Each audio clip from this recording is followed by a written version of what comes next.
Hoy vamos a estudiar un tema que no es largo, pero que es muy interesante. Estudiar el tema que tenemos, que es el tema llamado sola escritura. ¿Qué cosa es la sola escritura? Con P. Sola escritura es uno de los dogmas de la Reforma Protestante. Anteriormente a Lutero nunca nadie había oído hablar de la sola escritura. ¿Qué cosa es la sola escritura? El dogma protestante que dice que si no está en la Biblia, pues no existió. O sea, la sola escritura es que eso que los protestantes usan, que todo lo que uno tiene que creer tiene que estar escrito en la Biblia. Anterior a Lutero jamás nadie habló de semejante cosa. Eso es una de las primeras, esto es una de las caballos de batalla de la Reforma. Y lo más curioso del caso, ¿qué es lo que dice cuál es el dogma del protestante? Porque los protestantes dicen que no tienen dogma, pero esto es un dogma de ellos. Cada vez que tú vas a preguntar algo te preguntan los protestantes de la Asunción a la Virgen o cualquier cosa, ¿qué es lo primero que te dice? ¿Dónde está? ¿En qué parte de la Biblia está? ¿En qué parte de la Biblia está? Es lo primero que ellos te preguntan. Ya yo le expliqué a ellos, porque yo expliqué a ustedes que porque ellos creen con fe intelectual y nosotros no creemos con fe intelectual, nosotros creemos con qué. ¿Se acuerdan con qué tipo de fe? Con fe divina. La fe intelectual es la fe que para tú creerla tienes que entenderla en tu cabeza. Si tú no la entiendes, no lo crees. Eso es fe intelectual. Esa fe no salva, porque el intelecto no puede alcanzar jamás el misterio de Dios. La fe que salva es la fe divina. La fe divina es lo que no entendemos nada, pero lo aceptamos porque tú lo dices. Pero la Reforma se basa mucho, casi todas las cosas de la Reforma se basan mucho en la razón. Tú tienes que entenderlo. Y lo triste del caso no es que los protestantes pregunten versículos bíblicos, sino que también se está colando esa doctrina de la iglesia. Cada 5 minutos un católico me dice: oye, ¿dónde está el purgatorio en la Biblia? Yo te digo, si tú quieres yo te lo explico para tu conocimiento, pero te empiezo diciendo que tienes que creerlo, te vas de la iglesia, punto. Ahí no hay arreglo, lo entiendas o no lo entiendas, tienes que creerlo, doctrina de la iglesia, punto. Si no lo crees, vete, se acabó. Ahí sí no hay, esa es la teología simple, no lo acepta, vete, se acabó. La iglesia de nosotros no es una cafetería, es una cafetería esa de self-service que tú vas y coges el plato que te gusta y si no te gusta lo vuelves a poner para atrás. Esa no es la iglesia de nosotros. La iglesia de nosotros o tomas toda la doctrina de los apóstoles o te vas. Y recuérdense que está dando vueltas así lo que yo he explicado, que nadie habla de eso. La excomunión late sentencia. Desde que tú niegas un dogma de la iglesia, queda inmediatamente excomulgado del cuerpo de Cristo. Ahí no hay vuelta. ¿Lo crees o te vas? Y eso simplifica la fe porque no tienes opción. Tú no lo entiendes, pero lo tienes. Además, cuántas cosas nosotros diariamente no entendemos y sin embargo aceptamos. Algunos de ustedes entienden cómo ustedes pueden ver un juego de pelota en el Japón, cómo ustedes lo pueden ver en la casa por el televisor. Algunos entienden el mecanismo, como un chino que está dando una pelota con un palo, tú lo ves aquí en tu casa. Ustedes entienden cómo funciona la televisión, cómo el misterio ese se mete por la sonda. Y ustedes tienen que entender eso para ver el televisor. ¿Qué es lo que ustedes hacen? Prenden el televisor. ¿Tú te imaginas que tú dijeras, si hasta que yo no entienda cómo una imagen se mete en la estratosfera, de ahí viene por un cable, yo no veo el televisor? ¿Cuántas personas vieran el televisor? Nadie. Sin embargo, no entendemos eso, pero sin embargo queremos entender a Dios. Tú miras el televisor, el microwave, tú sabes cómo se forman las ondas que salen a calentar la comida. Tú sabes cómo el motor, ustedes no lo saben. ¿Qué es lo que hacen? Aprietan el botón. Entonces queremos entender a la Santísima Trinidad. Eso es soberbia espiritual. Nosotros estamos rodeados de misterio y tú no puedes entender. Recuérdense lo que decía San Agustín: si tú entiendes a Dios, ese es Dios. Y lo curioso de la sola escritura, así se llama el dogma este protestante. ¿Qué es lo que dice? Luego voy a preguntar, ¿qué es lo que dice la sola escritura? Que todo tiene que, para creer algo tiene que estar escrito ¿dónde? Entonces, si para creer algo tiene que estar escrito en la Biblia tiene que decir que todo lo que se cree tiene que estar escrito aquí, ¿no? Porque para creer algo tiene que estar escrito en la Biblia. Entonces, en la Biblia tiene que decir que solamente puedes creer lo que está escrito aquí, porque si no, pues en la Biblia en ningún lugar dice que todo tiene que estar escrito en la Biblia. Entonces la sola escritura no tiene base bíblica. Pregúntale a cualquier protestante, enséñame un versículo donde diga que todo lo que hay que creer está escrito en la Biblia. Enséñame uno. Yo se lo digo continuamente. Enséñame un versículo donde diga todo lo que se cree tiene que estar avalado por un versículo bíblico. Digo, enséñame uno y yo me vuelvo protestante. No existe un solo versículo en la Biblia. Luego entonces la sola escritura no tiene base bíblica. Mira tú qué clase de ironía más grande, que el lema que ellos usan para decir que todo tiene que estar escrito aquí no aparece. Entonces ellos mismos se descalifican. Por eso tenemos que confrontar la doctrina de la sola escritura con la Biblia. Y esa, te lo digo desde Lutero, eso fue una de los, eso junto con la interpretación personal de la Biblia, es uno de los grandes batallas del protestantismo. Cuando tú le dices a los protestantes, enséñame un versículo donde dice en la Biblia que todo lo que hay que creer tiene que estar escrito en la Biblia, ellos te dicen, te mencionan siempre, segunda de Timoteo, capítulo 3, versículo 16. Segunda de Timoteo, capítulo 3, versículo 16, donde dice, toda escritura es inspirada por Dios y útil para enseñar, para arguir, para corregir y para educar en la justicia. Así el hombre de Dios se encuentra perfecto y preparado para toda obra buena. Es decir, aquí está escrito. Si nosotros vamos a 2 de Timoteo 3:16, toda escritura es inspirada por Dios. ¿Eso lo creemos o no? Por supuesto que lo creemos, somos dogmas de la iglesia. Es útil para enseñar. ¿Lo creemos o no lo creemos? Aquí mismo la enseñamos para corregir. La palabra de Dios no corrige a las personas. Cuando dice conviértete, también lo creemos. Para educar, también. Todo eso está muy bien, pero vuelvo a decir, aquí dice que esta es la única fuente de lo que hay que creer. ¿Lo dice lo que acabo de leer? No.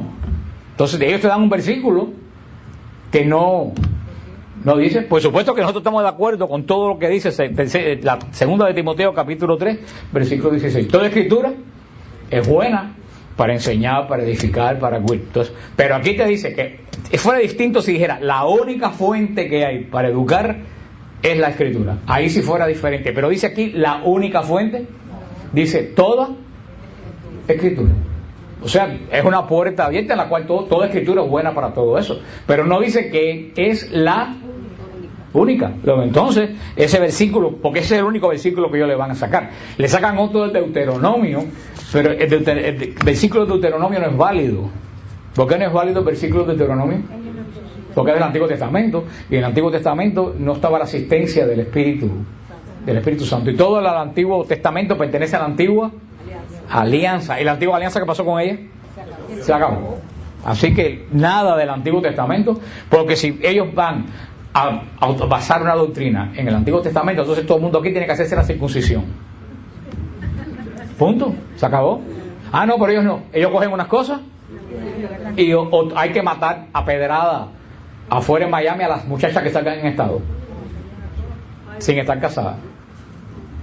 O sea, o tú coges la ley completa o no la coges. Tú no puedes coger un pedazo y olvidar del otro pedazo, porque entonces una de las dos estás equivocado. El que tomaste, pues que dejaste. La escritura o se toma completa o no se toma. Pasa como los adventistas con el sábado. Hay que celebrar el sábado porque dice la escritura. Ok, bueno, para celebrar el sábado circuncídate. Ah, no, la circuncisión no hace falta. Entonces, ¿cómo tú vas a dejar una parte de la ley y aceptar otra parte de la ley? Pero recuérdense que lo que le acabo de decir de este versículo que ellos usan de 2 de Timoteo capítulo 3 versículo 16 no es válida. Ahora nosotros creemos todo lo que dice este versículo. Sin embargo, este tema de la sola escritura, que todo tiene que tener base ¿de dónde? Y nada más. Si fuera así, entonces toda la iglesia protestante debía ser una sola iglesia. ¿Estamos o no estamos? Si todo tiene que estar escrito aquí, ellos tuvieran una sola fe. Sin embargo, vemos que cada iglesia en cada esquina crea una cosa diferente de la otra iglesia. Entonces, ¿cómo tú vas a decir que la escritura hay que probarlo todo si tú ni siquiera puedes probar como unidad en el protestantismo que la doctrina que tú tienes es la buena? Si unos te dicen una cosa, otros te dicen otra. Verdaderamente la sola escritura junto con la interpretación libre de la escritura es uno de los grandes desastres del cristianismo. Porque vuelvo a decir, y no es el tema, pero la interpretación libre de la escritura. ¿Cómo Dios va a decir de la misma cosa 15 cosas diferentes? Una cosa es cuando leemos la Biblia inspiracionalmente, ¿no? Un salmo me puede decir una cosa a mí, un salmo le puede decir una cosa a otra persona, un pasaje del Evangelio, como cuando hicimos Lección Divina, que fuimos a un monasterio, el grupo que fuimos, un mismo pasaje del Evangelio te puede decir a ti una cosa, a otra persona le puede decir otra cosa, pero inspiracionalmente. En doctrina, el Espíritu Santo nos puede enseñar 4 doctrinas diferentes una de otra, porque entonces el Espíritu Santo se hubiera vuelto loco. Entonces sí, las 2 puntos del protestantismo, la sola escritura y la interpretación libre de la escritura, fueran verdaderamente de Dios, el protestantismo fuera uno solo, no 34.000 sectas como existen hoy en día. Y cualquiera se aparece y dice, no, el Señor me dijo tal cosa. Bueno, el Señor te lo puede haber dicho, pero como yo sé que de verdad el Señor te lo dijo. El problema es que ellos se basan casi siempre en una simple inspiración. Entonces tú tienes que aceptar lo que una persona, entonces lo triste del caso, una persona acepta lo que el pastor X le dijo y no acepta lo que dice la iglesia de los apóstoles. Entonces ¿cómo tú puedes procesar o entender eso?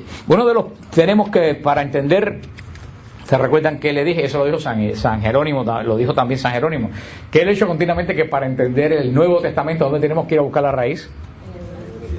Al Antiguo. Menos mal que por lo menos eso lo pudieron grabar cuando se lo dije.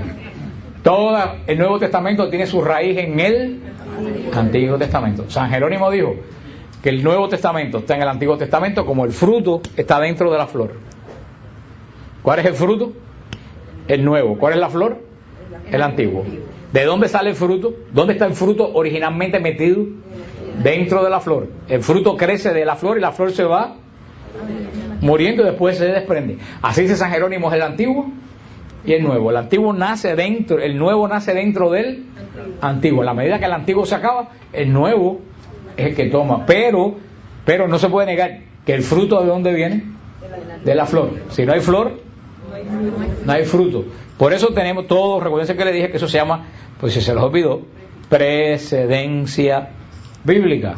Todo en el Nuevo Testamento tiene una precedencia bíblica. Y por cierto que hoy es la fiesta de Rosh Hashanah, es la fiesta de Israel. Hoy es el año nuevo de Israel. Hoy es el año 5000 y tanto de Israel. Hoy es nosotros una vez estábamos en Israel cuando el Rosh Hashanah. Y el Rosh Hashanah es una de las 5 fiestas judías. Jesús cumplió todas las fiestas judías. La única fiesta que queda por cumplirse es la fiesta en el Nuevo. Recuérdense que toda fiesta en el Antiguo tiene un equivalente ¿dónde? En el Nuevo. La única fiesta de las 5 fiestas grandes judías que todavía no se ha cumplido es la fiesta del Rosh Hashanah. Cuando comience nuestro nuevo año. ¿Cuándo comenzará el nuevo año de la iglesia? Cuando venga Cristo. Por eso el Rosh Hashanah, el Rosh Hashanah comienza con el sonar de la trompeta, del shofar. Y por eso dice que cuando venga Cristo, que es lo primero que va a sonar, la trompeta. O sea que la única fiesta judía que no se ha cumplido todavía es la fiesta del Rosh Hashanah, que los judíos siguen celebrando hoy. Pero dice el libro de Nehemías capítulo 8, versículos del 5 al 8. Abrió pues Esdras el libro, y los levitas, Yeshua y Baní, hacían entender al pueblo la ley, y leían en el libro de la ley de Dios claramente, y ponían el sentido del modo que entendiesen la escritura. Vemos aquí que se abrió el libro. ¿Y quiénes comenzaron a explicar el libro? Los levitas. Los levitas explicaban el libro. Luego entonces Esdras no cogió la Biblia y se lo dio a todos los israelitas y le dijo, ok, cada cual la estudia y la interpreta de la forma que quieren. Todo el mundo que dice aquí tenía una Biblia en Israel, ¿estaba leyendo? ¿Qué fue lo que fue? Lo abrieron un solo libro. Y los levitas comenzaron a hablar, y no solo a hablar, comenzaron también acá, ¿a qué? A explicar. Desde el Antiguo Testamento el pueblo de Dios tenía intérpretes oficiales de las Escrituras. Los intérpretes oficiales de la Escritura eran los levitas. Los levitas. También lo dice, Jesús lo menciona también. ¿Cómo se llamaba lo que explicaban los levitas? Los que le explicaban los levitas se llamaba la cátedra de Moisés. ¿Pero no se acuerdan cuando lo dice Jesús? La cátedra en la que habla de la cátedra de Moisés que explican los fariseos. En Israel estaba lo que se llamaba la cátedra de Moisés. ¿Qué cosa es la cátedra de Moisés? Era la interpretación oficial de la, ¿qué cosa? de la Escritura. En Israel cada cual no entendía la Escritura como buenamente le daba la gana. En Israel estaba la cátedra de ¿qué? Moisés. Cátedra, que decir, la enseñanza de Moisés, que la transmitían y le explicaban quiénes, los levitas. En Israel cualquiera persona no decía, voy a abrir una sinagoga en la esquina. Una persona que se separaba de la fe del templo quedaba excomulgada del pueblo de Israel. Por eso que el pueblo de Israel tenía una sola fe. Dice segunda de Corintios, capítulo 19, versículo 11: a este fin amaríais, vuestro sumo sacerdote presidirá en todo aquello que concierne a Dios. Segunda de Crónicas, que de Corintios, segunda de Crónicas, capítulo 19, versículo 11: vuestro sumo sacerdote presidirá en todo aquello que concierne a Dios. Tenéis también entre vosotros los levitas, los cuales os servirán de maestros. Cobrad ánimo y cumplid exactamente vuestros deberes, que el Señor os colmará de bienes. Entonces lo dice bien claro el Señor en Crónica, que el sumo sacerdote presidirá todo aquello que concierne a Dios. ¿Y los levitas serán quiénes? Los maestros. También Malaquías 2.7 dice: porque en los labios del sacerdote ha de estar el depósito de la ciencia, y de su boca se ha de prender la ley, puesto que él es el ángel del Señor de los ejércitos. O sea, vemos que en el antiguo pacto había una única, ¿qué cosa? Interpretación de la Escritura. ¿Quién custodiaba esa interpretación los levitas la enseñaban, custodiaba la interpretación? Lo dice aquí, segunda de Crónicas, el sumo sacerdote. Fíjate, dice, leí segunda de Crónicas 19: vuestro sumo sacerdote presidirá en todo aquello que concierne a Dios. El sumo sacerdote era encargado de todo lo relacionado con Dios, inclusive la cátedra de Moisés. Dice Mateo 23, del 1 al 3. Entonces, dirigiendo Jesús su palabra al pueblo y a sus discípulos, les dijo: los escribas o doctores de la ley y los fariseos están sentados en la cátedra de Moisés. Practicad pues y haced todo lo que les dice, pero no arreglen vuestra conducta con la suya, porque ellos dicen lo que se debe hacer y no lo que se hace. Eso es lo que la famosa dice la gente de la Biblia, que dice Cristo, ¿cómo es el refrán ese? Haz lo que yo digo, no lo que yo hago. Eso lo dice Jesús en San Mateo 23. Dice, los levitas, y aquí está escrito bien claro, los levitas están sentados en la cátedra ¿de quién? De Moisés. Se practiquen lo que digan, pero no lo que hacen. Porque dice, los fariseos dicen una cosa y hacen otra. Pero dejan bien claro que los fariseos, la doctrina de los fariseos es buena, porque dice, hagan todo lo que ellos dicen. O sea, la doctrina es buena. ¿Qué cosa es lo que no es mal? Lo que no es buena, la vida de ellos que no se ajusta a la doctrina. Y por eso en San Mateo 23, del 1 al 3, lo dice bien claro: los escribas y doctores de la ley están sentados en la cátedra de Moisés, en la cátedra, asiento. No era solamente una metáfora, pero bueno, pues si los están sentados quiere decir que están sentados en la cátedra de Moisés, que hablan metafóricamente. No metafóricamente. En toda la sinagoga, hasta el día de hoy, hay un trono que se llama la cátedra de Moisés. Y en ese asiento, que es como la sede del sacerdote, ahí es donde se sienta el rabino para explicar la Escritura. No solamente no es algo metafórico. Utiliza muchas veces la Escritura, muchas veces la Torá, muchas veces la Mishnah, que son las leyes orales que ya están escritas. Dice Hechos 15:21: porque en cuanto a Moisés, ya desde tiempos antiguos tiene en cada ciudad quien predica su doctrina en las sinagogas, donde se le lee todos los sábados. Entonces Jesús reconoce que todos los sábados se leía la cátedra de Moisés. Y si ustedes ven, en todo el judaísmo hay escuelas judaicas diferentes. Hoy en día están los hasidí, que son esa gente vestida de negro con los chirimbolos, eso aquí los flecos y todo eso. Son los hasidí. Están los que se ponen nada más que el kipá, que no son ni tan los que no se ponen nada. O sea, son diferentes, pero todos tienen una sola interpretación de la ley. Unos más rígidos otros menos rígidos, pero cada uno no tiene una interpretación diferente, tienen una sola. Es como la Iglesia Católica, que qué sé yo, los trapenses tienen una vida extremadamente estricta, que se levantan a las 3 de la mañana, basado en el Evangelio, y nosotros no tenemos esa vida, pero aunque tenemos diferentes formas de vida, tenemos una sola fe. Eso pasa con los judíos. En los judíos no hay un judío que deja de creer lo que dice el Antiguo Testamento, traducido por los escritos del Talmud y de la Mishnah y lo de la cátedra de Moisés, y automáticamente se queda fuera de la fe judía. Y lo que yo me pregunto, si el Señor proveyó eso en el Antiguo Testamento, ¿cómo no lo va a proveer en el Nuevo? Los protestantes dicen, bueno, porque ahora tenemos al Espíritu Santo. Fantástico, bendito sea Dios que tenemos al Espíritu Santo, pero vuelvo a decir, ¿acaso el Espíritu Santo a ellos les habla una sola doctrina? No. Entonces, definitivamente, no funciona la famosa inspiración del Espíritu Santo. No es que no funcione, es que el problema es que cómo yo sé que esa persona que está diciendo verdaderamente está inspirado. ¿Cómo yo lo sé? ¿Cómo yo lo sé?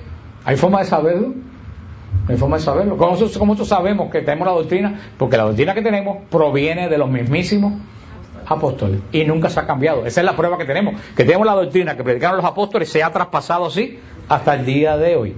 Pero cada vez que aparece uno de ellos y dice, no, porque a mí el Señor me dijo tal cosa, para allá corre. Eso pasa como con perdón a los que les gustan la revelación privada. Y yo no tengo nada en contra de la revelación privada en la iglesia, que no es materia de fe, tú la puedes creer o no la puedes creer mientras no tenga errores de doctrina. Pero yo el gran problema que tengo es que ¿cómo yo sé que una persona que tiene una revelación privada de verdad es una revelación privada? ¿Cómo yo lo sé? Sí, pero no tengo fe en una persona, yo tengo fe en la iglesia. Porque yo puedo decir aquí, tengo una revelación privada y dice que todo el mundo en la máquina del purgatorio va a estar 3 días como las 3 personas de la Trinidad, y yo se lo digo a ustedes. ¿Cómo ustedes están seguros que verdad yo no lo estoy inventando? Porque yo no lo soñé de una mala digestión como la que tengo yo hace 3 días y me dio por decir doctrina. Por fe no, perdóname. Nosotros tenemos fe en la Escritura, pero no es lo que diga cualquiera persona, porque ahí vienen los problemas. Ahí vienen los problemas, inclusive dentro de la iglesia. Personas que se van, como está en Puerto Rico el problema de la Virgen del Pozo, que eso es un desastre como ha vivido Puerto Rico, porque están creyendo en lo que una persona y están excomulgados, separados de la iglesia. Lo que me pasó cuando pasó en Chile con esa famosa aparición de la Virgen del Carmen, como en Chile como 15 años, y todo parecía muy bien y la iglesia no lo aceptaba, y mira que lo criticaron, y después de 15 años apareció un muchacho con peineta, mantilla y zapato alto, porque dice que la Virgen le dijo que se vistiera de mujer. Después de 15 años, y vas a deducir, la iglesia enseguida dice, no, sí, esa aparición es verdadera. Por eso que no van a aprobar, Medjugorje no está aprobada. Ninguna aparición se aprueba hasta que no se acaba. Mientras la aparición esté andando, la iglesia no aprueba ninguna aparición. Lo que pasa es que en Chile a los 10 años aprueban esa aparición. Imagínate tú qué clase de... Lo que pasa es que la iglesia está asistida por el Espíritu Santo y digo, todo parece muy bien, pero no podemos aprobar esa aparición. O sea, ¿qué es lo que pasa? Sí, yo creo en la asistencia del Espíritu Santo, pero el gran problema es que para yo de verdad saber que una asistencia del Espíritu Santo no puede estar en conflicto con la fe de los apóstoles, porque Dios no puede revelar algo diferente a lo que ya el Espíritu Santo reveló una vez. El Espíritu Santo no cambia de opinión en materia de doctrina. No dice, no, ya eso pasó de moda, ahora vamos a tener otra doctrina nueva. Nuestra doctrina no ha cambiado en 2000 años. Cambia un poco la liturgia, cambian las fiestas, cambian, pero la doctrina nuestra en 2000 años no se puede probar porque tenemos todos los libros en 2000 años, nunca ha cambiado una vez. Por eso que el Señor provee no solo la asistencia espiritual, que lo vuelvo a decir, por supuesto que yo creo en la asistencia del Espíritu Santo, pero también conozco muchas personas que dicen que están asistidos por el Espíritu Santo que no lo están. Y verdaderamente muchas veces yo poco recelo cuando alguien me dice, te traigo un mensaje para ti de parte del Señor. Yo digo, agárrate. Y casi siempre le pregunto, ¿cuál Señor? Porque sí, yo creo que el Señor le puede hablar, pero como dice, vi un ángel, sí, pero ¿cuál ángel? Porque también los otros son y ángeles de luz. Si te puede ser un ángel precioso de luz y no ser el ángel del Señor. Por eso, para tú, la doctrina aceptarla tiene que tener un aval. ¿Cuál es el aval? La doctrina de los apóstoles. Ni siquiera la doctrina de la iglesia, porque si aparece un sacerdote aquí y te dice un disparate, y eso no es doctrina de la iglesia. La doctrina de los apóstoles, o los apóstoles. Y el Señor tiene que haber provisto eso mismo para el Nuevo Testamento si lo tenía en el Antiguo. El sumo sacerdote, cuando era elegido en Israel, el sumo sacerdote tenía que jurar ante el Sanedrín de que él iba a custodiar y guardar la Escritura. Si el sumo sacerdote no juraba delante de todo el Sanedrín que él iba a guardar la Escritura tal como la recibió, no lo elegían sumo sacerdote. Eso era parte del ritual de Israel. Cada sumo sacerdote juraba eso al Sanedrín, y todos los problemas doctrinales de Israel a la larga venían a parar al sumo sacerdote, que dice el libro de Crónicas que el sumo sacerdote presidirá en todo aquello que concierne a Dios. Que hoy en día, ¿quién hace ese oficio? El Papa. Tenemos el Espíritu Santo, pero vuelvo a decir, pero entonces, si yo digo el Espíritu Santo me dijo tal cosa, y fulanita de la iglesia de Modern Christ dice, no, a mí el Espíritu Santo me dijo más cual cosa. ¿Quién es el que mantiene la unidad de la iglesia? El Papa. Por eso está asistido por el Espíritu Santo para decir, esto sí es doctrina o esto no es doctrina. Y Cristo mismo lo dice en el Nuevo Testamento, lo dice en Mateo 10:40, el que a vosotros recibe, a mí me recibe. Y es más, dice en Lucas 10:16, el que a vosotros oye, a mí me oye. ¿Quién es vosotros? ¿Cada uno de ustedes? No, perdónenme, eso no se lo dijo a ustedes. ¿A quién le dijo eso? A los apóstoles. Le lo dijo a los 12 apóstoles, a quien ustedes escuchan, a mí me escuchan. Porque ahora dice, sí, como no, mira, Cristo me lo dice, a quien ustedes oye, a mí me oye, yo estoy hablando en nombre de Dios, ustedes me tienen que oír. No frena, eso no se lo dijo Jesús a toda la iglesia, se lo dijo a los 12 apóstoles. ¿Quién es el que ustedes oyen? A mí me oye. Los sucesores de los apóstoles, cuando habla el que oye a los sucesores de los apóstoles, a Dios oye. Porque si no tuviéramos que creer que José Luis de Jesús, el falsante ese del Doral, el que dice que es Cristo, que ahora es el anticristo, también habla en nombre de Dios. Tuviéramos que también aceptarlo, también todo. Inclusive, ¿por qué los protestantes no lo aceptan? Porque está en contra de lo que está escrito, inclusive para ellos. Luego, entonces, la sola escritura no es fuente solamente de verdad. También lo dejó más claro Jesús en Mateo 16:19. Todo lo que ates en la tierra será atado en el cielo. Eso no se lo dijo ni siquiera a los apóstoles, se lo dijo a Pedro. Ese es el don de Dios que asegura que la enseñanza de Jesús es preservada a través de los siglos. Por eso, el Papa no puede inventar nada nuevo. La gente, me acuerdo con Juan Pablo II, cuando la prensa liberal decía, no, que el Papa es muy anticuado porque el Papa no ha modernizado la fe, no deja que se casen los homosexuales, no deja que... Digo, pero es que el Papa, o que se casen los divorciados. El problema no es que Benedicto XVI, en la última carta que escribió a los divorciados, lo dijo con mucho dolor, que él sentía el dolor de los divorciados, y que él había agotado, y de verdad buscó una comisión de teólogos, que él había agotado todas las posibilidades para buscar una solución. Pero dice Papa, está claro, yo no puedo cambiar la escritura, no la puedo cambiar. Lo que Dios ató, que no lo separe el hombre. Dice Papa dice, estoy cerca, ustedes son parte de la iglesia, yo estoy unido a ustedes, pero yo no puedo cambiar lo que está escrito, como dice, hombre y mujer los creo. Eso es imposible. Mira, ahora en Ecuador la constitución, esa nueva que aprobaron en Ecuador alegremente, con el 60% de... Inclusive hubieron monjas que salieron de la iglesia diciendo que a ellas no le importaba lo que decía la conferencia episcopal. Una de las cosas que dice la Constitución, que cuando nace un niño no se inscribe qué sexo es el niño. El niño no tiene sexo cuando nace. No, cuando el niño tiene 18 años, él puede escoger qué sexo se quiere. Díganme ustedes si eso tiene algún sentido. Dime tú, ¿qué edad tú tienes, muchacho? 14. Imagínate, cuando tenga 18 digo, bueno, ahora yo me llamo Luisa y soy mujer. Por mucho que lo diga, aunque diga Mrs. Luisa Garzón, o como es el apellido, que me olvidó el apellido tuyo, Garzón, sigue siendo ¿qué cosa? Un hombre. Es que eso es alucinante lo que dice la Constitución del Ecuador, que cuando tiene 18 años, entonces se le pone sexo él escoge el sexo que quiere coger. No, asexual.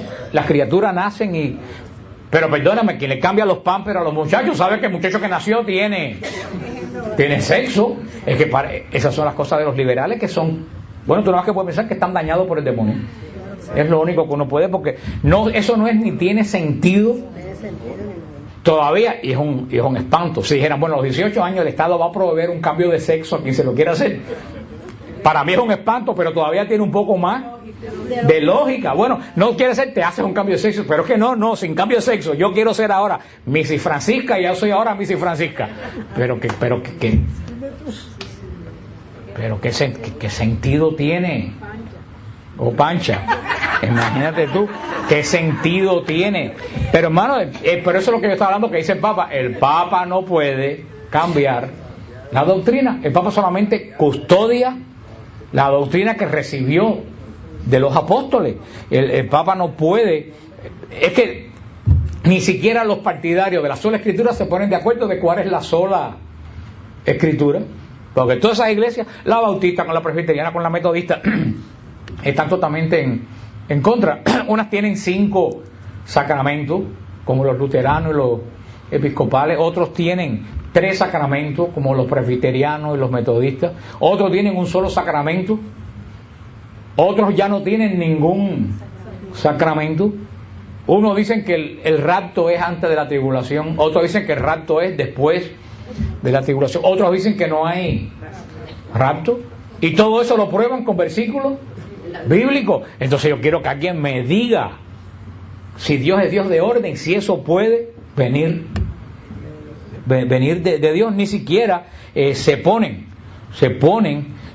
de acuerdo en la doctrina. Por eso siempre la Iglesia Católica, por eso San Jerónimo traduce la Biblia. Siempre la Iglesia Católica desde el principio ha tenido una sola doctrina basada en las Escrituras, y lo dice Mateo 16:16, tú eres Pedro, sobre esta piedra edificaré mi iglesia y las puertas del infierno no prevalecerán. Y ahí hay una palabra que es clave. ¿Qué palabra es clave ahí? Mi. Sobre esta roca edificaré mi iglesia. ¿Cuántas iglesias incluye? Una. Cristo nos dijo edificaré mis iglesias. Mi iglesia, una sola iglesia. Y otro tema que vamos a tocar después, que nos vengan con la papa rucha a decir que la iglesia es invisible. Es una frase, una palabra, no se meta ahora, no está en la Biblia, no tiene sola escritura. Pero que no venga con el cuento de que, porque ahora claro, como ellos no pueden hacerla mis, entonces dicen que la iglesia es invisible. Como no la pueden arreglar, la desaparecen. Y la iglesia no es invisible. La iglesia no puede ser invisible porque Cristo es el cuerpo de Cristo, y Cristo es espiritual, pero no es invisible. Entonces dice que hay una iglesia invisible donde mucha gente está dentro de esa misma iglesia de todos los. Eso no es lo que dice Cristo, porque dice, ¿y las puertas del infierno? No. Y le dice, vayan por el mundo predicando el evangelio. ¿A quién se lo dijo? A la iglesia invisible.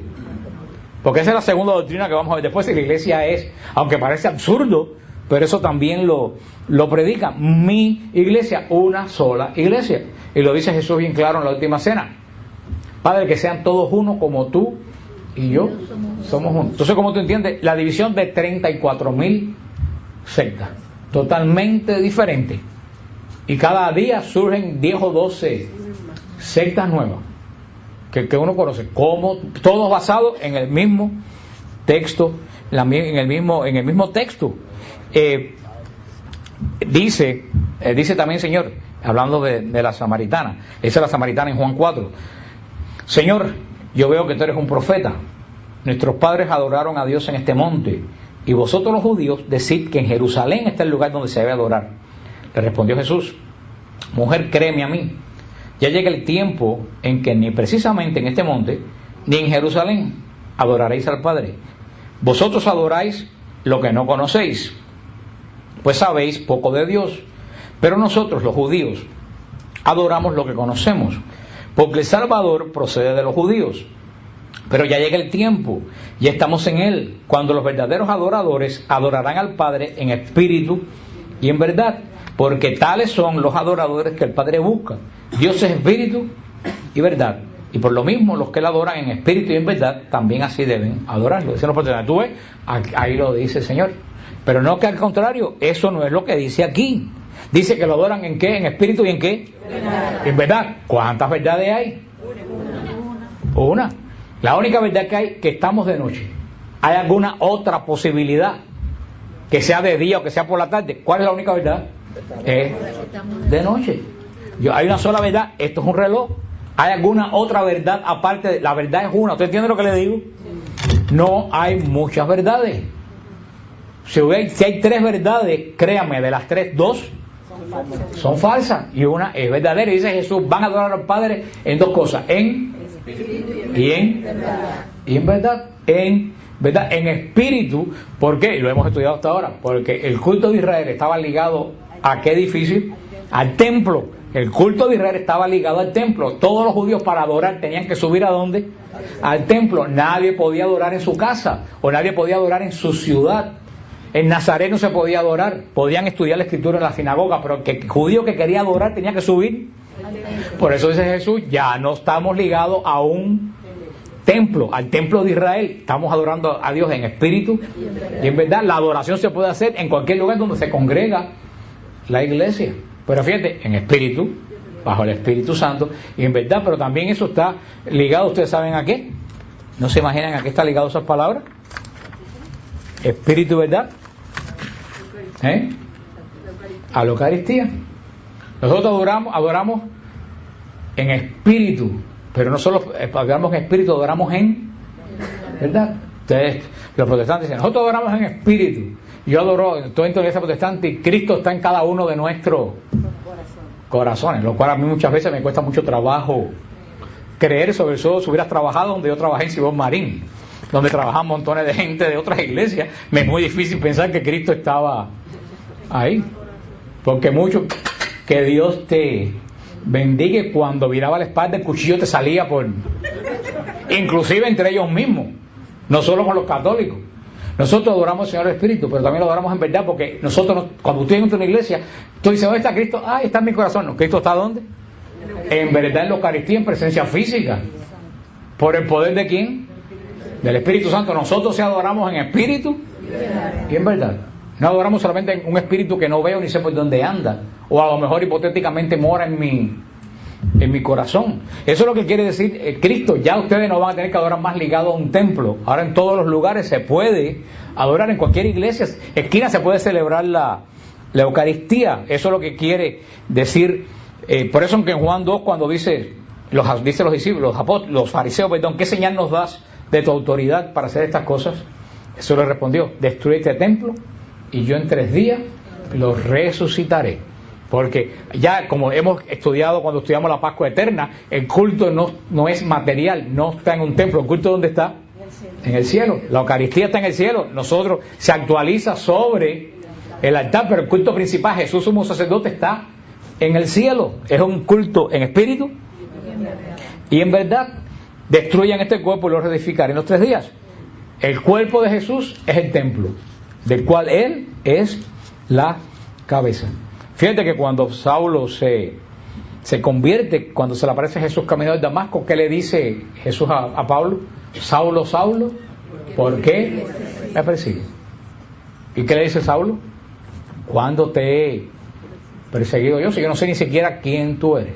Él dijo, cuando persigues a la iglesia me persigues a mí, porque el que persigue a la iglesia persigue a Cristo, porque la iglesia es el cuerpo de Cristo. Por eso que tiene tanto problema el que divide la iglesia, porque el que divide la iglesia está dividiendo el cuerpo de Cristo. De ahí viene la revelación que recibe el mismo Pedro, cuando le hemos dicho en Mateo 16, le dice, sobre estas rocas edificó mi iglesia y las puertas del infierno no podrán. Adivinen quién, a ver si ustedes me adivinan, quién fue la primera persona antes de Lutero que habló de la sola escritura. ¿Quién fue la primera persona después de Lutero que habló de la sola escritura? Antes de Lutero, que habló de la sola escritura.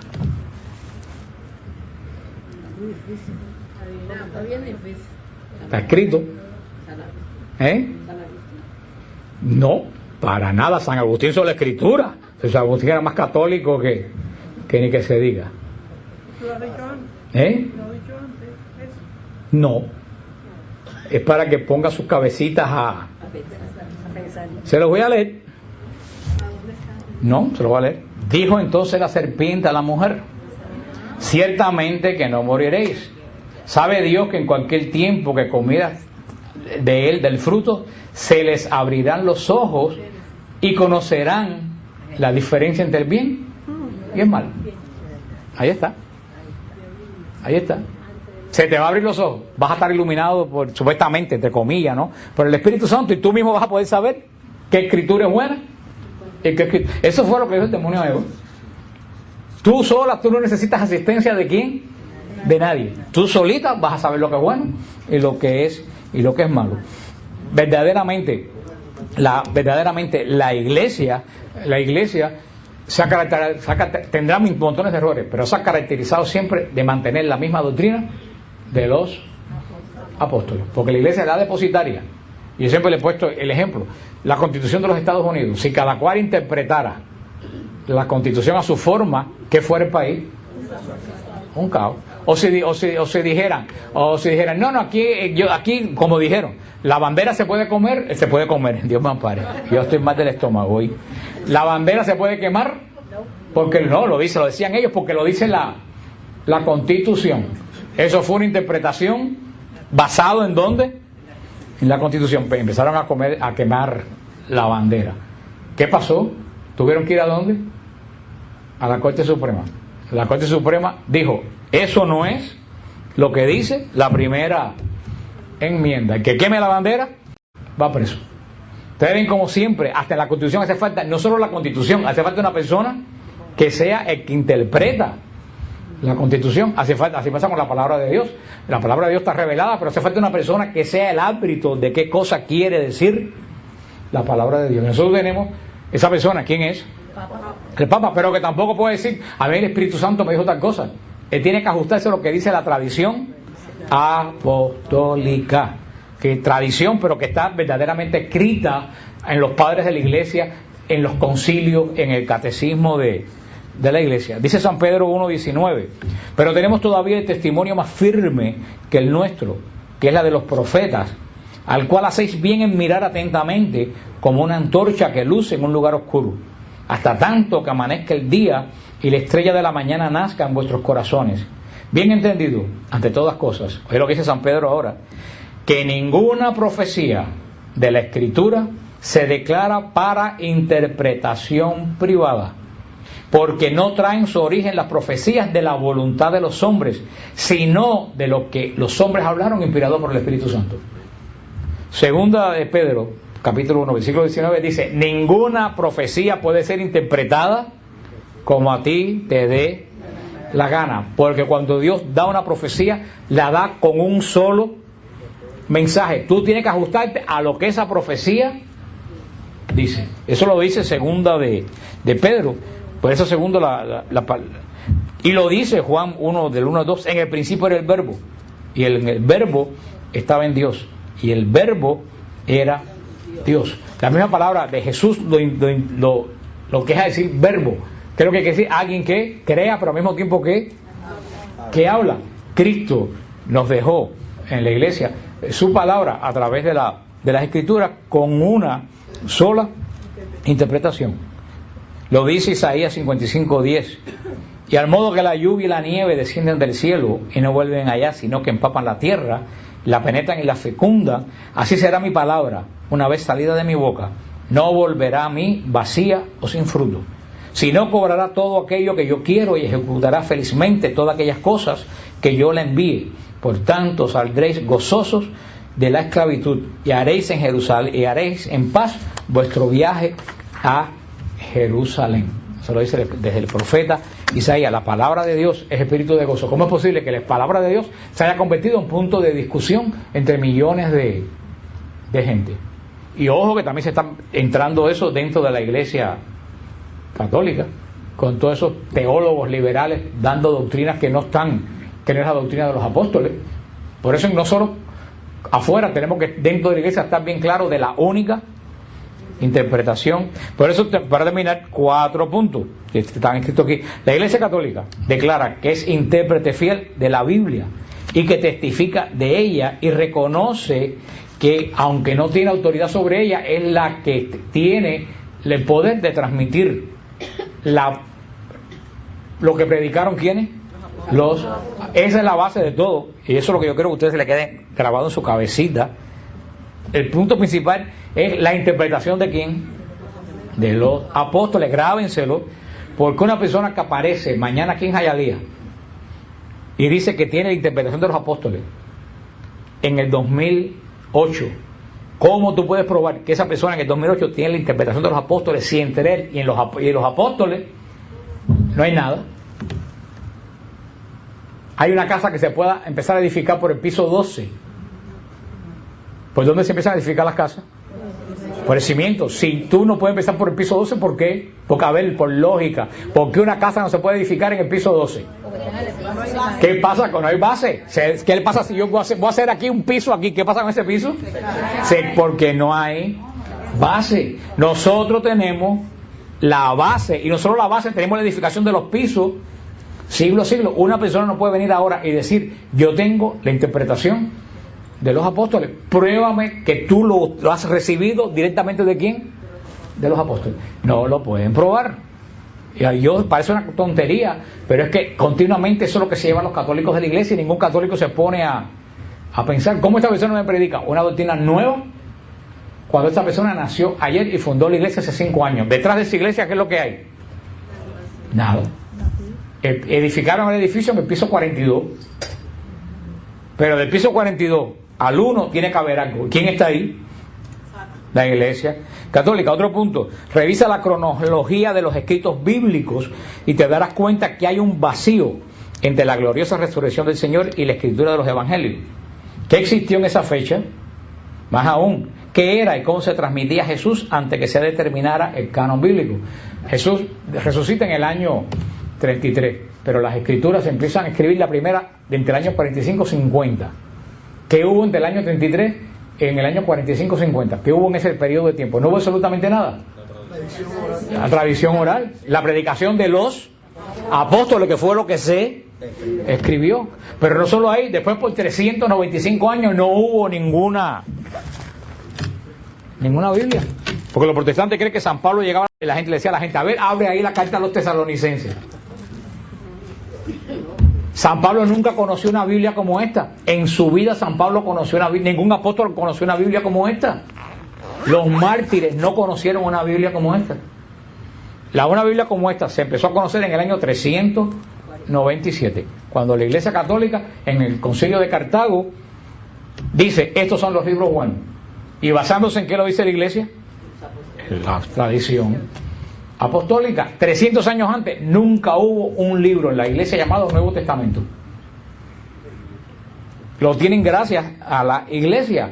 Por eso nosotros plasmamos aquí lo que nosotros recibimos. ¿Cómo nosotros vamos a plasmar aquí una doctrina que después no sabemos explicar? Otro punto, tenían más autoridad los judíos, depositarios de la antigua alianza, que los cristianos, depositarios de la alianza nueva y eterna, para determinar el canon del Antiguo Testamento. Si vamos a pensar en eso, ¿qué opinan los judíos del Nuevo Testamento? ¿Qué opinan los judíos del Nuevo Testamento? Que no existen. ¿Por qué? Para ellos es una mentira, porque somos depositarios de una alianza nueva, y así como había un depositario de la fe en el Antiguo Testamento, hay un depositario de la fe en el Nuevo Testamento. El último punto, si el canon bíblico fue determinado después de una supuesta apostasía universal, ¿cómo se puede confiar que este libro es bueno? Es lo que le he dicho tantísimas veces. La Biblia, lo que conocemos como el Nuevo Testamento, se compila, recuérdense en qué año le dije ahora, en el 397. Eso es histórico. Eso lo puedes encontrar en cualquier enciclopedia no católica. Eso lo puedes encontrar en cualquier libro de historia. Eso no lo dice la Iglesia Católica. Eso es historia. Porque nosotros tenemos, ¿qué cosa? Historia, que es lo que también de muchos católicos parece que no tenemos historia. Tenemos historia. Sí, la Iglesia compila el Nuevo Testamento, que es el Nuevo Testamento, los 27 libros lo tienen todas las iglesias cristianas del mundo. No hay ninguna que tenga 25, ninguna que tenga 13. Todas tienen el Nuevo Testamento que yo tengo aquí. La Iglesia lo compila ¿en qué año? 397. Hacía 40 años que se había muerto Constantino. Los protestantes dicen que Constantino corrompió el cristianismo y comenzó la gran apostasía. Si Constantino corrompe el cristianismo 40 y tantos años antes de que la iglesia definiera el Nuevo Testamento, ¿quién me garantiza a mí que el Nuevo Testamento es bueno? A ver, explícame. Si ya la iglesia era una iglesia apóstata cuando escribió el Testamento. Entonces resulta que a lo mejor los libros que tienen ellos, los protestantes, los 27 libros que tienen ellos, a lo mejor están malos, porque Constantino ya se había muerto. Entonces hay dos cosas: o aceptas que la iglesia está bien y los libros están buenos, y se acepta que la iglesia está mal. Entonces tenemos que decir que los 27 libros, y que el Evangelio de San Juan no existe, y que el Evangelio de San Lucas no es bueno, y que las epístolas de Pablo están corrompidas. O sea, tú no puedes negar la iglesia, es negar las escrituras, porque la iglesia y las escrituras están totalmente ligadas. Y la razón y los hechos indican que la sola escritura, que cada vez que tú vas tienes que creer algo, tiene que estar escrito en el Antiguo Testamento, no funciona. Yo por sencilla razón, y no solo que no funciona, que no es doctrina de los apóstoles, porque no lo dice. Primero, recuerden lo que le dije, primero la sola escritura no tiene base, ¿dónde? Bíblica. O sea, sola ella, como decían en Cuba, se mató como Chacumbele, ella mismita se mató. Si dicen que todo tiene que estar escrito y la sola escritura no está escrito, ahí mismo se acabó cuando vengan a decirle ¿dónde está escrito en la Biblia? ¿Qué es lo que ustedes tienen que decirle? Muéstrame un versículo donde diga que todo tiene que estar escrito en la Biblia. Ahora cuando le saquen Timoteo, ¿qué tú le vas a decir? Ese versículo no aplica porque no dice que es la única, dice que es buena. Pero yo puedo decir, el grupo de Siloé es bueno para enseñar. ¿Eso quiere decir que no existe más ningún grupo que sea bueno para enseñar? Es uno de otro. El mismo Juan lo dice en Juan 20, al final, en el último versículo del capítulo 20 de Juan. Muchas otras cosas dijo Jesús, que si se escribieran no cupieran en todos los libros del mundo. Luego entonces el mismo San Juan dice que todo lo que dijo Jesús no está escrito. Y también por pura lógica, cuando alguien me dice ¿dónde está escrita la asunción de María? Yo digo, está en el mismo capítulo que la muerte de San José. No, la muerte de San José, nada más que la ponga uno, está en el mismo capítulo. Entonces, ¿tú lo que te van a decir? No, pero San José no aparece. Entonces yo le digo con la cara más inocente, ¿entonces no se murió? Entonces me dicen, sí se murió. Y digo, ¿y cómo no está? Entonces te forman tan enredo que se van. Porque si todo tiene que estar escrito y la muerte de San José no está escrita, hay dos opciones: o todo no está escrito, o San José no se murió. A veces lo entrevisto cuando vaya a Nazaret y hago un palo periodístico. ¿La muerte de San Pablo está? No. ¿La muerte de San Pedro está? No. Tampoco está la asunción de María. ¿Quiere decir que no existió? No, que no está escrito, porque acuérdense que los evangelios no es un registro de todo lo que sucedió, es lo que los apóstoles creyeron que era lo esencial para nuestra salvación. Es lo que los apóstoles creyeron, pero no todo está, porque hay montones de hechos de la misma historia que no está escrito. La destrucción del templo ¿está en los evangelios? No está en los evangelios. O sea, ese es el punto que yo quiero que la respuesta más lógica es esa. Está donde, porque eso lo más que preguntan es la asunción de María. Entonces ya saben la respuesta. Está en el mismo capítulo que está ¿dónde? La muerte de San José. Y cuando la encuentre avísame y yo dejo de creer en la asunción de María. Porque la asunción de María pertenece a la historia de la iglesia. Después, fíjate que si ustedes leen Hechos de los Apóstoles,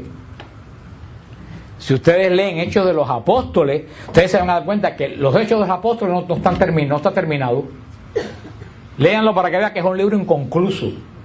No tiene fin. No dice amén, no dice los bendigo a todos en el nombre. No, se para. ¿Por qué se para? Porque a Lucas lo martirizan en la gran persecución y Lucas no termina de escribir el hecho de los apóstoles. Por eso que no está la muerte de Pedro, no está la muerte de Pablo, porque Lucas lo mataron antes de terminar un libro inconcluso.